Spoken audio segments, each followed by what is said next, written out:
I do a variety of things. I got my start as a theoretical neuroscientist. Most recently, I remain a visiting scholar at the Woodward Center for Theoretical Neuroscience.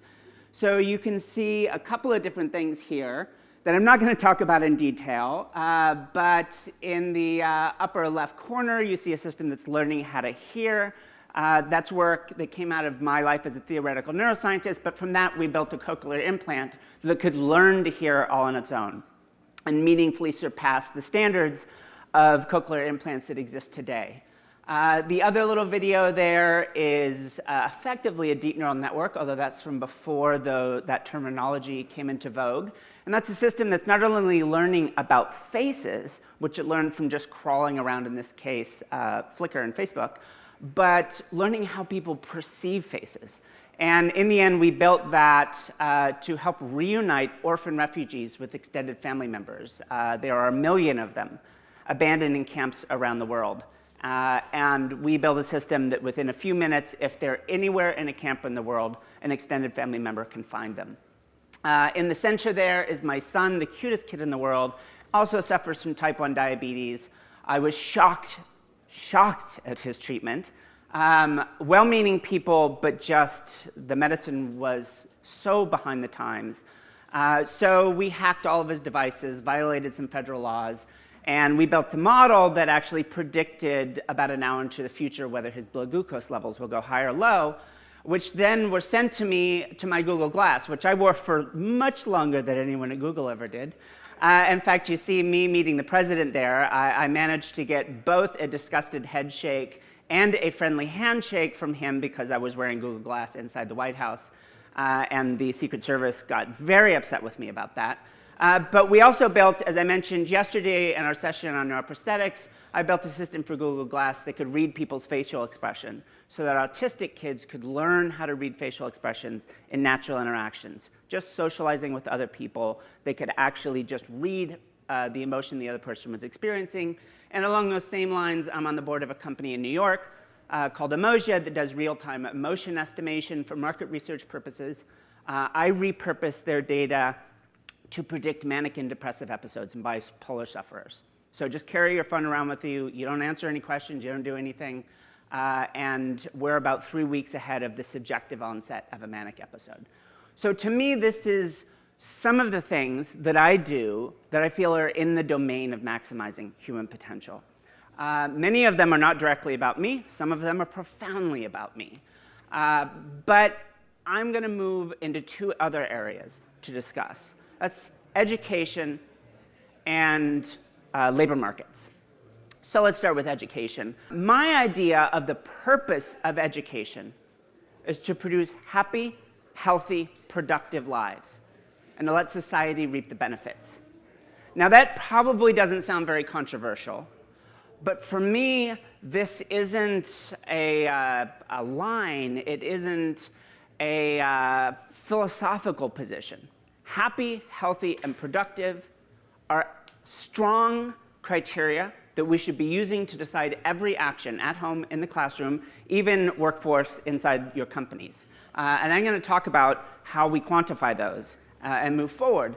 But this is in contrast to a lot of things that we see in educational technology, such as gamification, personalization, and having a democratized education.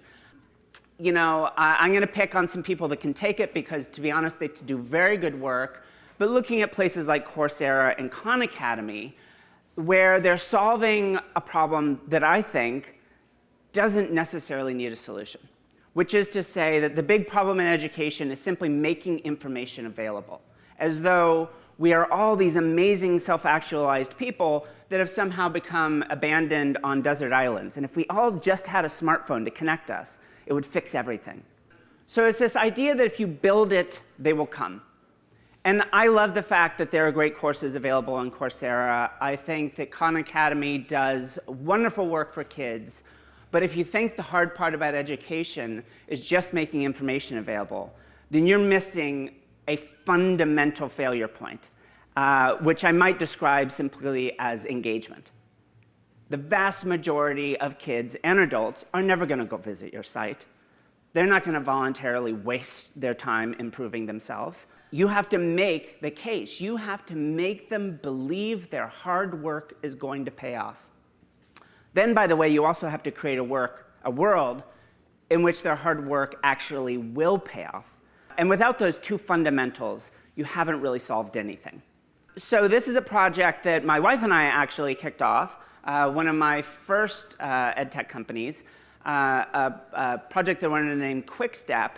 What we did is we could listen to undergrads. So these were undergraduate biology students having an online discussion with one another, and also MBA students in an economics course. Our system could listen to them talk to each other in the online discussion forum and learn biology and learn economics directly from them talking to each other. Now, needless to say, that means it's non-normative. In other words, it learns the good, the bad, and the ugly about how students think about biology and think about economics. So we layer on top of that a simple logistic regression to predict the student's grade in the class. Not because I think grades are important. In fact, in a moment, I'll tell you they're not at all. But we're going to show that it actually learned something. 20,000 new students entered those courses with new instructors and new assessments. So new students, new tests, new teachers. Week one, we knew what grade they would get. Again, just by listening to them talk to each other. Now, at the time, my vision of that was, if we can tell you, as we could, what your students are going to get wrong or right on the final exam, what's the point of having a final exam? Why don't we turn the actual act of learning directly into what's called a formative assessment? Go directly into competency-based education, where we can constantly update the instructor on what's working with respect to their children. Now, I'm genuinely proud about this work. We published a bunch of papers. We did a lot of work in the tech industry. But there was a simple reality, which is that grades and test scores and a variety of other things simply do not predict life outcomes. So I went through this profound realignment and what I wanted to accomplish in the education world when I had another company, Guild, where I was their chief scientist. And our goal was to predict the quality of work people were doing, trying to take bias out of the hiring process, broadly defined. You overvalue a certain school, you undervalue a certain gender, guess which one?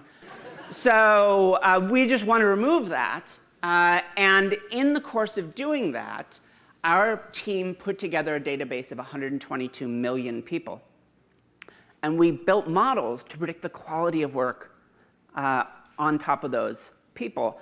And there was a fundamentally interesting finding, which is that all the traditional measures, grades, test scores, the university you went to, even your skill sets, were either not predictive at all or were marginally and quirkily predictive in ways you might not expect. For example, claiming that you know C/C++ on LinkedIn is actually a negative predictor of your skill in either of those. It's a bit like claiming you know Spanish/Portuguese. Sort of, you're letting on that you're not really thinking of this as a native. Anyone happen to know who this is? No skater dudes in the audience? So this is Rodney Mullen. He's arguably the greatest skateboarder of all time. From the late 70s to the early 90s, he won 59 world championships in a row. And if the skating move has a name, he probably came up with it. So what's interesting about Rodney is, and relates to, I think, our next speaker here, is I went down to one of these Red Bull events, and I got to have lunch with Rodney, and also talk to a number of other athletes at Red Bull. And the fascinating thing is, they exhibited behavior exactly like what we saw in the best salespeople and the best software developers, which I will characterize as what do they do when they don't have to do anything? What does the best salespeople do the day after the end of the sales cycle? To be honest, nobody cares if you make a sale. What do the best software developers do when the product's already ready for release? What does Rodney do after he wins a world championship? Well, he says, it's like, talk to him, it's like he's always on a skateboard. Well, Tony Hawk and I would go to the after party, and and drink a little champagne, and I don't know, 20, 30 minutes later, we'll be out back practicing new moves. Right? This is his party. He clearly is not afraid of getting beaten. My limited experience with Rodney is he kind of likes to party. So for him, this is just who he is. He's a fanatic. And in fact, that's what we saw. And we were able to quantify this using simple time series analyses. The best salespeople routinely make sales when all of the incentives are gone. The best software developers routinely push code to a repository when no one's telling them to and no one cares if they do. In fact, they often engage in these behaviors when there are negative consequences. Right? No one wants you changing the product before it goes out for release. But these people do. They are endogenously motivated. So this is in contrast to exogenous motivation, which is your sensitivity to praise and punishment, your sensitivity to external incentives. That may seem like what many of us do when we set up our companies, and it certainly is what a lot of schools do when they set up their education systems, is figure out how to incentivize their employees. How do we incentivize our students? How do we make sure everyone is aligned? You can do it explicitly with gamification. You can do it with your options. You can do it with threats of firing. Any number of opportunities exist to incentivize your employees. And the research shows again and again and again at massive scale or in direct empirical studies that people that are exogenously motivated underperform in the medium and long term. So how do we create fanatics? Let me say, by the way, fanaticism isn't the only thing we found. Endogenous motivation isn't the only thing we found that was a strong predictor of life outcomes. I will sort of characterize them as follows. General cognitive ability. Metacognition, which is a fancy way of saying problem solving. Creativity. Emotion perception and regulation. And mindset and personality. Things like motivation, mindset, grit, purpose. These are the things that we found across 122 million people were meaningfully predictive of the quality of work that they did. And interestingly enough, an enormous body of research is predictive of the life outcomes of young children. These are the sorts of things that we should be focused on when we think about education. And as I will talk about in a moment, when we think about how to structure our workplace. So I'm not going to belabor this point, but all of this means something to me, this idea of maximizing human potential, because I started out life as a very different person, a very unhappy little boy, and I decided to make some rather dramatic changes in my life. And every good thing I've ever done has been in the last 10 years of my life. And I'm genuinely proud of the things I've had the opportunity to build and contribute to, and none of them would have happened if I hadn't decided to be a dramatically different person. I'm not going to belabor the issues of gender transition, but if anyone wants to talk about it, I'm more than happy to. So there are some interesting stories out there about work in education that really transforms kids' lives. So take, for example, a study that was done, actually an intervention project that was done in Kingston, Jamaica, 25 years ago. The government ran an intervention program where social workers went to the homes of at-risk toddlers in the Kingston area, and in one case taught their parents about nutrition, and in another case, for 1 hour a week, for 2 years, they taught parents games they could play with their kids, games designed to develop cognitive and emotional skills. That went on for 2 years, then they ran out of money and the whole thing ended. 20 years later, 20 years with no one interacting with these kids, a group of economists from UC Berkeley, University of Chicago, one of them has a Nobel Prize, goes down and studies these kids. They earn 25% more than their at-risk peers.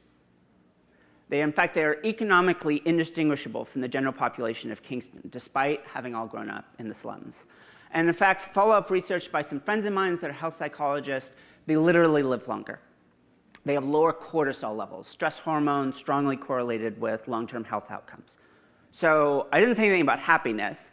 We might presume that they're happier, but at least there we've seen two of the dimensions I'm interested in. They're healthier and they're more productive. And I'm certain that Kingston benefits from having those kids out there in part of the community producing, rather than still stuck in the slums of Kingston. We actually went through and did an economic model. What if we could scale the whole thing in the United States, address the needs of 50 million kids in the US, which requires a lot of upfront investment. We can't get a social worker for every kid, but we make some assumptions about what can be done using existing technology, which I'll get back to in a moment. But when you make that initial investment, you start to see some immediate savings in education systems, in healthcare. Those savings start to accumulate. We take all of those savings and pretty soon the gains, productivity gains, and just reinvest it. Imagine we're dumping everything in a Vanguard fund.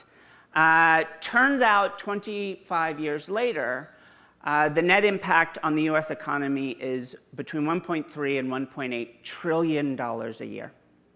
That's about 10% of US GDP that we leave on the table, largely because we don't feel like it's worth investing in other people's kids. And let's be clear, the vast majority of those gains aren't to the direct beneficiaries. The vast majority of those gains, if I may be so bold, are to people like you. We're robbing ourselves by not investing in the full potential of our communities. This isn't about doing social good, but I think social good emerges out of seeing the real long-term self-interest in realizing the full potential of all of our communities. So in talking about this sort of work, I began shifting away from doing some exciting work in artificial intelligence and machine learning in traditional education domains. If you think of replacing all standardized testing with predictive AIs as traditional, and saying, let's go all in. Let's forget about the classroom at all. Not because I want to forget about it, but because it exists. I'm not one of those people that says education is fundamentally broken. I think it's amazing. It built this. That's an amazing thing. It could sure as hell be better, though. So if skills, factorizing a polynomial, knowing when the Battle of Hastings was, or the impact of the Treaty of Westphalia is not predictive of life outcomes, not once you know other things, then we need to make certain that the qualities I mentioned earlier are explicitly and intentionally developed in everyone, instead of allowing them to sort of happen at random, depending on whether you sort of win the familial lottery or not. So we built a system called Muse. In about a month, it will come out of beta, and we'll be announcing that at the Clinton Global Initiative. But what Muse is I'll give you a quick narrative. My son is 9. He tells stories. Stories. I've seen adults like get this glazed look, like starting to think about, if I just gnaw through my ankle, I can escape from this little boy. But oh, he just loves it. Hit a button, grab 30 seconds of that audio. Streams into us, deep neural networks start analyzing it. My daughter draws pictures. I don't know how many of you are parents, but I get so much material. Shockingly, there's only one person. I get so much material from either of my kids during their day. My daughter's 5. That literally, I mean, the best stuff maybe spends a week on the refrigerator. I might snap a photo to send to their grandmother. Everything ends up in the recycling bin. Like, you just can't keep all this stuff around. So we thought, what if we could just tap into that behavior? So when I send that photo of a picture or maybe of a homework, I can see Muse. And it comes in, and again, deep neural network starts analyzing that artwork. And we've built a database of kids' artwork. We combine that with a single question a day. This is our own brewed deep neural system that does what's known as active learning. We're actually predicting every parent's answer to thousands of questions.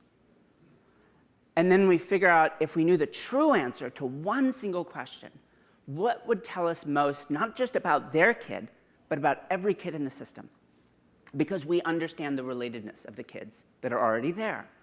So we ask one question a day, and we combine it with these entirely voluntarily submitted images and audio streams.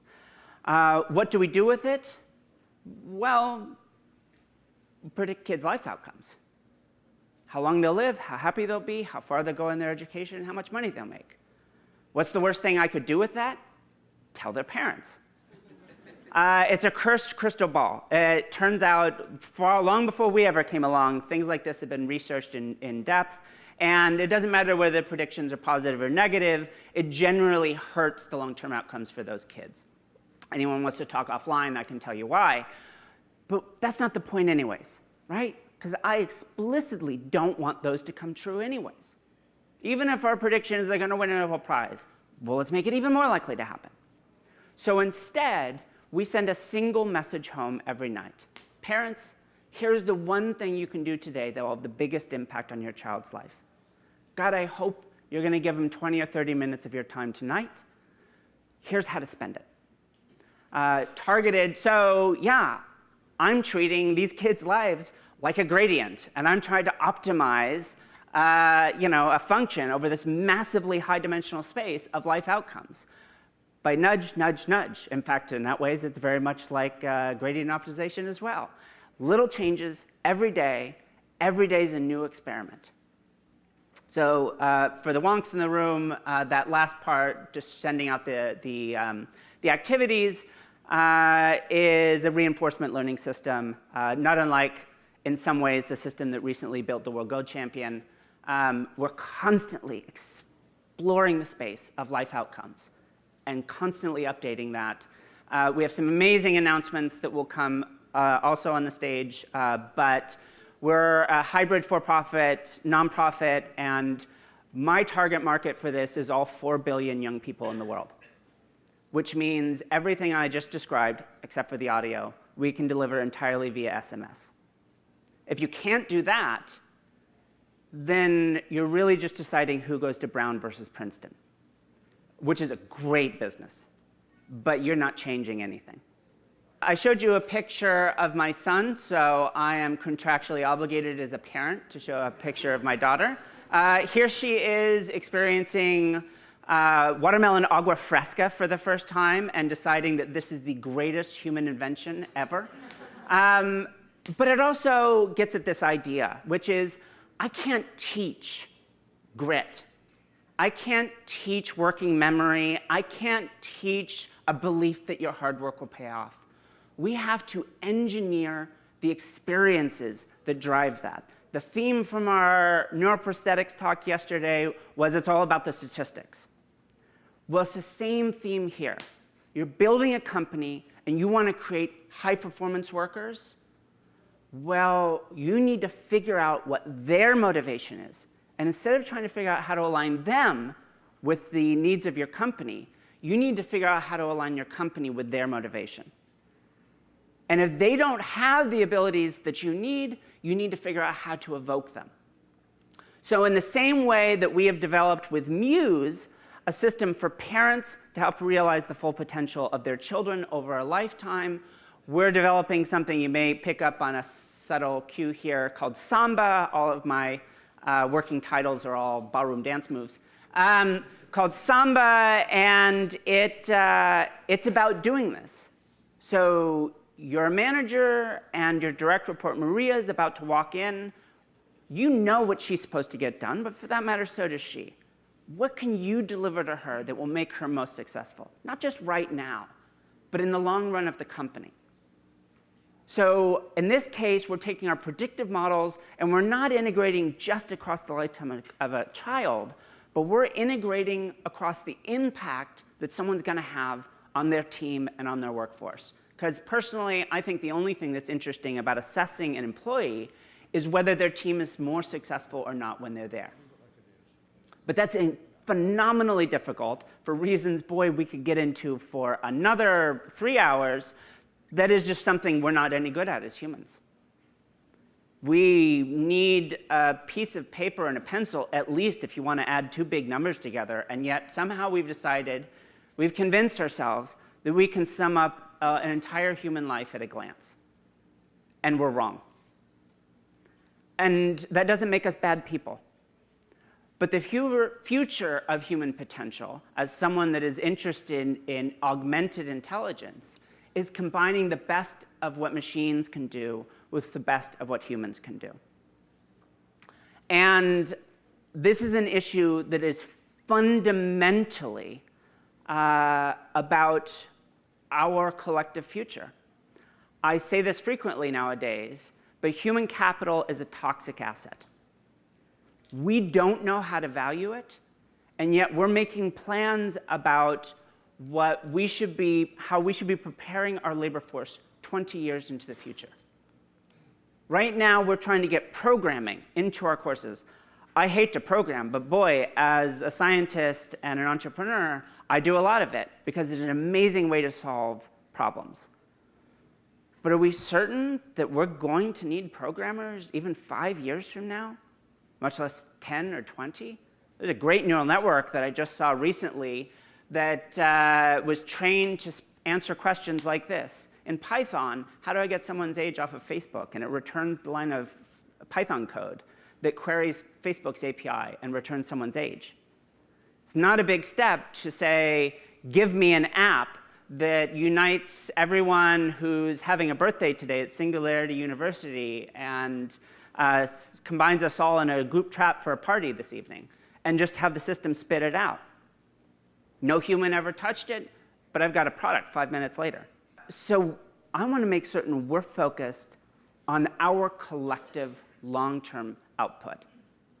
A lot of this is about improving individual people's lives along the way, and we can, as you see, I am fundamentally invested in that as well, but I don't think it does any good if we're only talking about the kinds of people that are in this room.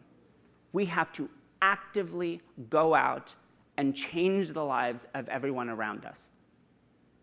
And in societies that may not have access to tablets or to the fanciest artificial intelligence technology, by building technologies that can reach them and understanding they're not going to go of their own free will and do this.